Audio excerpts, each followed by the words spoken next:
నమస్కారం అండి. నా పేరు doctor Sriram. I'm a cornea and refractive specialist at Hyderabad eye hospital బర్కత్పురాలో. కంటి ఆపరేషన్లు ఈ మధ్యకాలం లాసిక్ అనుకోండి లేదా క్యాట్రాక్ట్ సర్జరీ అనుకోండి చాలా అధికంగా జరుగుతున్నాయి డ్యూ టు లేటెస్ట్ టెక్నాలజీ వల్ల. అండ్ మనకి ఎంత టెక్నాలజీ వస్తే పేషెంట్కి అంత కన్వీనియన్స్ పెరుగుతోంది కూడా. వెంటనే వారం 10 రోజుల్లో పనులకు వెళ్ళిపోవడం లేదా 5 రోజుల్లో పనులకు వెళ్ళిపోవడం, ముందరలాగా బెడ్ రెస్ట్ తీసుకోవడం, ఇలాంటివన్నీ పెద్దగా డాక్టర్స్ కూడా ఇన్సిస్ట్ చేయట్లేదు. పేషెంట్స్ కూడా కొంచెం లాక్సిటీగా ఉంటారు. అండ్ మనకి డాక్టర్ మీద కాన్ఫిడెన్స్ ఎక్కువ, టెక్నాలజీ మీద కాన్ఫిడెన్స్ ఎక్కువ. సో కానీ మోస్ట్ ఇంపార్టెంట్ ఏంటంటే కన్నుకు అవన్నీ తెలియవు. కన్నుకి ఆపరేషన్ అయింది అంటే మనం జాగ్రత్తల్లో మొదటి జాగ్రత్త ఎప్పుడైనా క్లెన్లీనెస్. మీరు కంటి చుట్టూ ఎంత తక్కువగా చెయ్యి పెట్టడం, ఎంత తక్కువగా డస్ట్కి ఎక్స్పోజ్ అవ్వడం చేస్తే అంత మంచిది. రెండోది, కరెక్ట్ సమయానికి డ్రాప్స్ వేసుకోవడము, కరెక్ట్ నెంబర్ ఆఫ్ డ్రాప్స్ వేసుకోవడము. అండ్ ఎలాంటి పొజిషన్లో కూర్చుని వేసుకోవడం is not advisable. Bed rest లేదా పడుకుని వేసుకోవడం, వేరే వాళ్ళ హెల్ప్ తీసుకోవడం. కరెక్ట్గా మందు కూడా కంట్లో వెళ్ళేది ఛాన్సెస్ ఎక్కువ. మనం కంటే పక్కన ఎవరైనా హెల్ప్ తీసుకుని వాళ్ళ చేతులు బాగా క్లీన్ చేసుకుని మందు వేస్తే ఆ క్లెన్లీనెస్ అనేది 10 times పెరుగుతుంది. కంటికి కూడా ఇన్ఫెక్షన్ రాని ఛాన్స్ ఎక్కువ. ఏ ఆపరేషన్ అన్నా అన్ఈవెంట్ఫుల్గా కాంప్లికేషన్ లేకుండా జరిగింది అంటే కూడా ఆఫ్టర్ 1 week వరకు ఇన్ఫెక్షన్ అనేది వచ్చే ఛాన్స్ ఉంటుంది. సో బాడీలో అన్నా బయట నుంచి అన్నా ఎక్కడి నుంచి అన్నా ఇన్ఫెక్షన్ అనేది ప్రతి సర్జరీకి కామను. కంటికి ఏం కొత్తది కాదు. అండ్ మనం మందులు వేసుకుంటున్నా మన క్లీన్గా ఉన్నా అతి జాగ్రత్తగా ఉండడం మంచిది. కన్ను ముట్టుకోకూడదు అసలు. రబ్ చేయడము, ఏదో ఇక్కడ నీరు పడింది ఇట్లా తీయడం అట్లా కూడా చేయకూడదు. నీరు లేదా మందు కన్ను మూసుకున్నాక ఇక్కడ పడినప్పుడు చీక్ దగ్గర అక్కడ క్లీన్ చేసుకుంటే మంచిది. మిగతాది మీ డాక్టర్ అడ్వైస్ చేసినట్టు మీరు క్లీనింగ్ ప్రికాషన్స్ అనేది ఫాలో అవ్వండి. అది టు ద కోర్ ఎంత ఫాలో అయితే అంత మీ కన్ను లైఫ్ లాంగ్ మీ చేతిలో ఉంటుంది. ఈ మధ్యకాలంలో ఎస్పెషలీ కంప్యూటర్స్ బాగా ఇంక్రీజ్ అవ్వడం వల్ల ప్లస్ పొల్యూషన్ ఇంక్రీజ్ అవ్వడం వల్ల చాలామంది పేషెంట్స్ ఏమంటారంటే, సార్ కంట్లో నీళ్ళు కారుతున్నాయి ఎక్కువగా కుడి కన్నులో లేదా ఎడం కన్నులో. వాళ్ళు సిమ్టమ్స్ అనేవి బేసికలీ కన్ను నుంచి నీరు కారుతున్నాయి. ఇది నీరు కారేదనేది ప్రతి ఏజ్ గ్రూప్కి ఒక్కొక్క రీజన్ ఉంటుంది.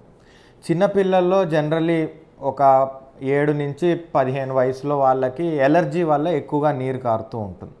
అంటే వాళ్ళకి స్కిన్ ఎలర్జీ, దుమ్ము వల్లన్నా ఏదైనా స్పెసిఫిక్ పదార్థం వల్ల ఎట్లయితే మనకి కొంచెం దురదనో ఇచ్చింగ్ అనో వస్తుందో అలా కంట్లో కూడా ఇచ్చింగ్ అనే వచ్చి కొంచెం వాటరింగ్ వస్తుంది.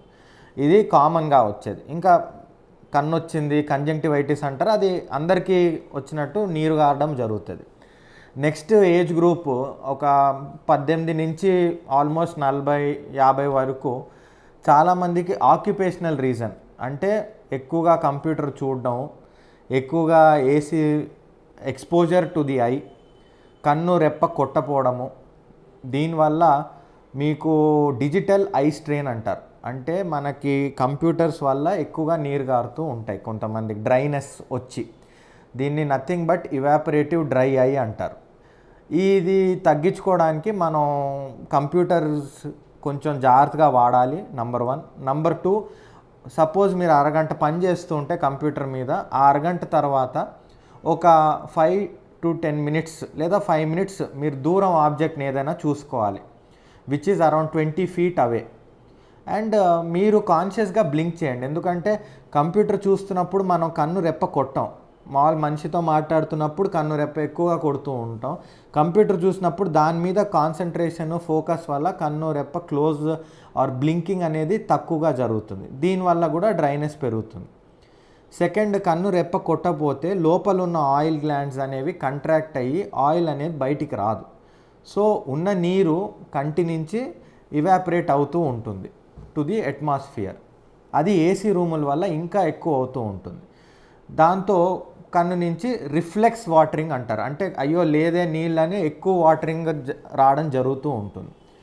And these are few things దేనివల్ల అయితే watering between 18 to 50 age group మధ్యలో వచ్చే వాళ్ళకి. కొంతమంది బయట ఎక్కువ ట్రావెల్ చేస్తూ ఉంటారు, ఆక్యుపేషన్ అంటే రియల్ ఎస్టేట్ వాళ్ళు లేదా ఫీల్డ్స్లో పనిచేసే వాళ్ళు.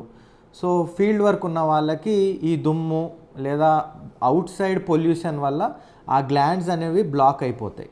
అప్పుడు ఆయిల్ అనేది సిక్రీషన్ అనేది జరగదు అండ్ దుమ్ము ఇవన్నీ చేరి మీకు కంటి నుంచి మళ్ళీ రిఫ్లెక్స్ వాటరింగ్ అనేది వస్తూ ఉంటుంది. ఇంకా నెక్స్ట్ గ్రూప్ ఆఫ్ పేషెంట్స్ అంటే 50-60 తర్వాత వాళ్ళల్లో ఏంటంటే ఈ లిడ్స్ ఏవైతే ఉంటాయో ఈ స్కిన్ అవి కొంచెం ల్యాక్స్ అయిపోతాయి ఆర్ దే బికమ్ ఆ ఎలాస్టిసిటీ పోతుంది. దాంతో ఉన్న వాటర్ని హోల్డ్ చేయలేకపోయేసరికి ఆ నీరు బయటికి రావడం జరుగుతుంది. సో ఈ కామన్ ఫీచర్స్ ఉన్నాయి or common things between age groups ఏదైతే వాటరింగ్ కాజ్ చేస్తుందో. అన్నిటికంటే అన్ని ఏజ్ గ్రూప్స్లో వచ్చేది వాటరింగ్ రీజన్ ఒకటి కామన్ థింగ్ ఏంటంటే ఇన్ఫెక్షన్. రెండోది ఏంటంటే ఇక్కడ కంటి కింద ముక్కు దగ్గర ఒక గ్లాండ్ ఉంటుంది. ఈ గ్లాండ్ అనేది బ్లాక్ అయినప్పుడు ఆ నీరు కంటి నుంచి కిందకి వెళ్ళి గొంతులోకి వెళ్ళలేదు. సో అప్పుడు మీకు వాటరింగ్ అనేది ఇంకా ఎక్కువ రావడం జరుగుతుంది. సో ఎప్పుడైనా వాటరింగ్ ఉంటే వారం 10 రోజుల కంటే ఎక్కువగా ఉంటే ఒకసారి మీ కంటి డాక్టర్ని చూడడం లేదా కన్సల్ట్ చేయడం మంచిది. చిన్న పిల్లలకి బేబీస్కి న్యూ బార్న్స్ కూడా నీళ్ళు కారణం ఉంటుంది. అప్పుడు కూడా వెంటనే మీ డాక్టర్ దగ్గరికి వెళ్ళి ఒకసారి చూపించుకుని అది ఇన్ఫెక్షనా లేకపోతే ఇట్లా బ్లాక్ అయిందా గ్లాండ్ అనేది వాళ్ళు చెప్తారు. దాని ప్రకారంగా మీరు ట్రీట్మెంట్ ఆయన ఆవిడ అడ్వైస్ చేస్తారు. You follow that, it is better.